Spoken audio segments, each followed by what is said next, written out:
Folks, welcome back. My name is Rudy. You're watching Scalper Scanner 5000 Investments. How's everybody doing today? You know, you got three types of products. There's only three, okay? You've only got three types of products. You've got the products that come out and they go crazy and everybody can never have enough. You got the products that come out, they do okay, people are happy, but nobody really goes crazy.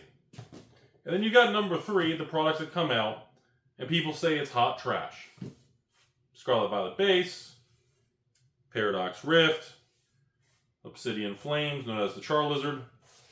Let's see here. Some of the previous stuff. I don't know if Paldean was one. Crown Zenith, a good example, which you guys can't see, it's a different area. So Crown Zenith was one that came out and it did good at release. It did 30, 40 bucks in ETB. You know, for my MSRP penis gang out there, that would be $59.99 MSRP. And stores paid like $35. And we would sell them for like $40. Ooh. You know, but then there was like this second reprint of Crown Zenith, like, it was like 9 months later, maybe 8 months later. It was 6 to 9 months later. It was a while. And it came out, and I remember the prices then went down to like 36, 35. And I was like, the first one sold okay. I'll take the rest of the Crown Zenith, and I'll just sit on it. You know, fuck it. Who cares, right? So that would go in your category known as in the middle. So for you options degenerate gamblers out there, and you always say, Rudy, I'm going to place this bet, I'm going to buy these call contracts, and I'm going to buy these derivatives because I know the stock's going to go up and I'm going to make money. See, Timmies are so dumb, they don't understand that it's not about being right or wrong. It's about timing. Because with everything on Wall Street, you're not betting whether the stock goes up. You're betting on the timing of when and the degree of the strength of the move, also known as the velocity of change, how intense, you know, the delta, what's the rate of change, how strong is it, you know? And in reality, you know, the old theta, the time decay, is what always beats the shit out of everybody, you know? The Greeks. The Greeks are always a funny thing, you know? It's like studying the Roman Empire, or, you know, all that old stuff, man. It always comes back. It's so weird how we live in this super digital era, in digital age of like, we're all the Matrix and everything's goofy, and I'm still trying to figure out what color your Bugatti is, and I'm still trying to understand what's going on, and it comes back to the same old stuff of the Greeks, you know? But it's interesting because overall, there's not a lot of difference in a lot of stuff. Like, if you look at these super insane, absolutely stupid things, like, I was thinking about running a sale to patrons on these things, but, like, you can't get them. Like, the sheer volume of these things is so low. They're beautiful. I mean, they look cool. But you can't get thousands of these things, no matter who you are. Just so you know, they come in master cases of 4. A master case looks like this. For those of you who've never seen one, this is what a master case. So this is your exclusive crazy thing. Oh, I better double the price on that one. They come in these little master cases of 4. That's kind of how it works, okay? Did I really damage that? That's kind of sad. I really don't. Oh, thank God. Perfectly laid flat. Did I get a corner? No, I got. Oh, thank goodness. So, the grand scheme of things, it really doesn't make a whole lot of difference. Like a long time ago, when I sold Champion's Path many years back, Champion's Path did really well at release. And then just kind of blah. There was a small second wave because historically, whenever we get a specialty set, and yes, the whole black and white thing is coming back, it's going to be a really hot thing. And there's no booster boxes. It's a specialty, what we call half set. So it's going to be like Scarlet Violet, I don't know, 11.5 or something, who knows. And the thing is, it really doesn't matter how good or bad Pokemon sets do at release, because there's not much difference. You can't predict the long-term market attitude of Pokemon based on release. Now, with other things like Magic, many times you can. Like, you look at something like Weiss, you can tell. You look at something like Flesh and Blood, you know the new set, everybody wants it. They want to crack it, they want to have fun, they want to play the game, they want to collect the chase cards. It's just, you can tell in advance it's going to do really well. You know, everybody knows Final Fantasy is just this insane home run product. It doesn't matter. It doesn't matter what you think of the characters. It doesn't matter how much you think Tifa's boobs look awesome. It doesn't matter what you think of the Golden 77 Chocobos. It doesn't matter. Shit's going to be expensive. It's a home run product. Everybody wants it. Literally, it doesn't matter what you do. You can raise the price, lower the price. You're going to sell it. It doesn't make any difference. And guess what? After you sell it, you're probably not going to be able to get any more of it. Now, hopefully, in 6 months from now, we get more commander decks and play boxes and everything because, well, it is what it is. But it doesn't matter. It's all going to sell out. But with Pokemon, it's super weird. Like, Pokemon, there's no difference if the product does well at the beginning or it tanks at the beginning, because it has the same outcome. And that's a really bizarre, unusual dynamic in collectibles. Usually, it's not like this, everybody. Historically, collectibles don't operate this way. Usually, you can tell. But with Pokemon, you know, look at Fusion Strike, you know? Okay, so let me give you guys this fun thing for those of you who weren't around 3-4 years ago. So Fusion Strike came out. It was not a home run product at all. Everybody bashed it, this and that. That is why today, you know, I have 1,000 boxes of Fusion Strike. The only reason I have them is because when I tried to sell them 2 or 3 times, nobody would buy Fusion Strike. I wasn't smart. I didn't go, ladies and gentlemen, by the way, sorry, that's muscle Rudy, because I'm ripped and super cool and I don't eat tacos and Chick-fil-A every day anymore. This is super, yep, I already know the future's going to be Fusion Strike. $1,000 a box. Hang on a second, let me get my ego through here, everybody. Like, no, dude, the only reason I have Fusion Strike is because I overbought it all and it failed. Like, it doesn't make me smart.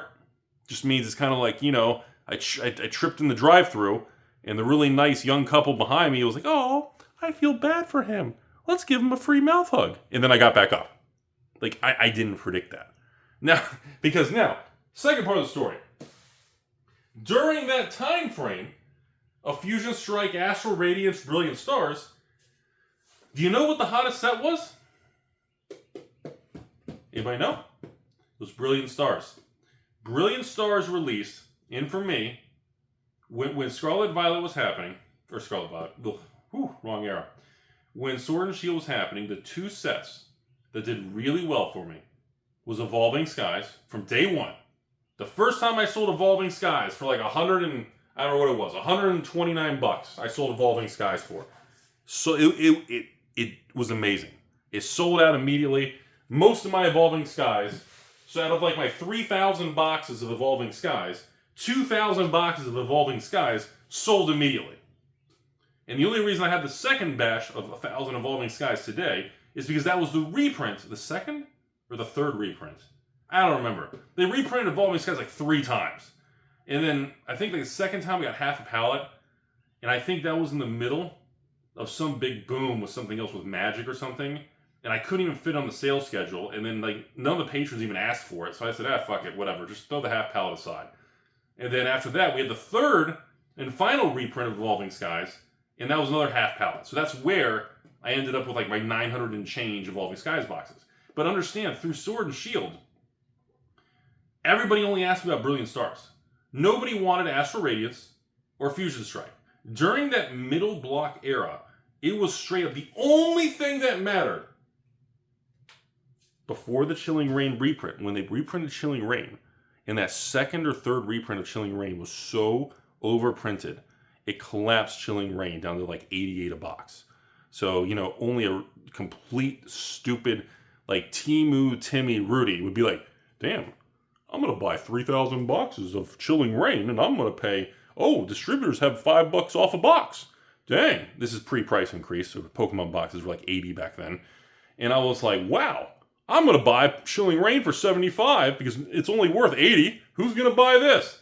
And I'm like, yeah, hi, this is Rudy on the 1980s Nokia phone. I'd like all 3,000 boxes. And I remember the distributor was like, or no, not distributor, the distributors, both of them. It was like half and half between two. I remember this one distributor on the phone was like, Rudy, are you sure? Like, I'm going to send you a picture. And you need to reply the email to make sure that you understand which item you're buying. Like, the distributor was like, you sure you actually want to buy this? And then because the sales rep guy, this one guy is like my best friend because I've known the guy for so long. So like the higher up will call me, or the higher up of the distributor will text me like, bro, you're buying out our position? Is this legit? So at the time, Chilling Reign was a really hot set back in the day with Vivid Voltage until they overprinted Chilling Reign, and then the market gave up on it, got really angry, and just completely said, fuck off Chilling Reign. So Evolving Skies at the time was the king, and it was like, it had just broke like $250 a box, Evolving Skies. And you can actually go back in time. There's videos on my channel where I was yelling at you all to buy Evolving Skies when it hit the all-time high of $250 a box. And I said Evolving Skies could easily break 500 plus. And again, if it is the blue chip of the era, we could be looking at 1,000 plus. Well, it happened. Anyway, you guys know the history. So Chilling Reign got kind of crossed off the list because of this whole situation. So, but the kicker of the story, everybody, the kicker of the story was that Brilliant Skies did not end up being best in breed. Brilliant Skies, which everybody thought back then was like the king ding-a-ling, thing. Like, you brought out a box of Brilliant Skies, and it made, like, the sound swing. Like, it was like, whoa, is that Brilliant Skies? Swing! Like, it was fucking crazy.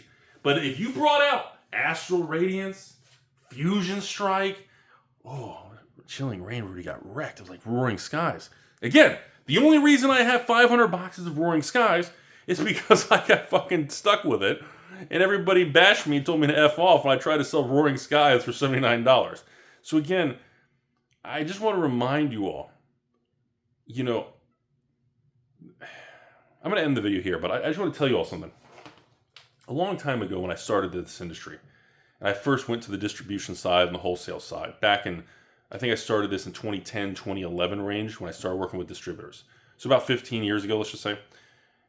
And I'll never forget when I was talking to this one LGS owner who was a friend of mine for a long time in Florida here. And he said, I asked him, I said, and I came from the brokerage world, and I really want to go deeper into the card world. This is like after the '08 crash in Wall Street and everything. And I was leaving I left the job at Merrill Lynch as a licensed broker and all this stuff. And, I let my Series 7 and Series 66, I let all my licenses expire. I said, fuck off, I ain't going back to that. I'm a cardboard man for life. Timmy, Rudy is for life, baby. And of course, everybody in my real life thought I was a complete moron. I think I am still 30% moron, but it's under 50%. And I forget, and I remember coming from Wall Street. I went up to this LGS owner, okay? And I went to the LGS owner and I was like, hey, you don't have like a 401k or like retirement plan as an LGS owner. Like, why? Isn't that kind of a big deal? There's no 401k and matching. You just sell, at the time, Pokemon and Magic. There's no One Piece. There's no Flesh and Blood. Weiss didn't even exist back in 2010. Weiss didn't exist either. There was no Lorcana. There was, no Star. It was a different roadmap, everybody. And you know what the guy told me? And I'm going to end the video here. The guy told me, Rudy, if you're in the collectible world, long term, over 20 years or for life, you know what he told me? He says, essentially, if you're a part of every release, and you do it for 20 years or more, and you keep a little bit of every release, that is your retirement package, and it will be worth millions. And I looked at this guy, and I was like, are you stupid? So you're telling me you don't do stocks, bonds, mutual funds, ETFs, CDs, anything. Your retirement plan as an LGS owner is stay in business for 20 years and keep a product from every release for 20 years? And this was something that made my brain, it made me very confused. Because this is a guy, hold on a second.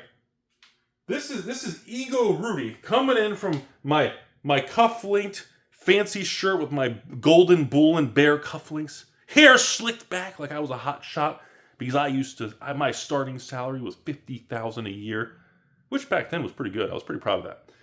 And all of a sudden, this guy tells me everything I thought I knew, and he looked at me like I was a complete idiotic retard. Like, this guy looked at me like I was just a complete moron. That's what this person looked at me. And I'll never forget that. I left, and I was driving home in my high school car, and I was like, am I missing something? I don't understand this. And the kicker is, here we are, 16 years later. He was right. Through all the booms and busts and crash and everything, it doesn't matter what the product does. It doesn't matter what the internet thinks. If you're in it long term, the product will take care of you and everything will work out. And I found that to be very philosophically true, because all these people and all this world of crashes, COVID, bear market, Donald Trump, the tariffs, Rudy's hair, my increased body mass index of taco intake. And yeah, it still held true. And that's fucking crazy, man. Through all the crashes, the inventory will take care of you.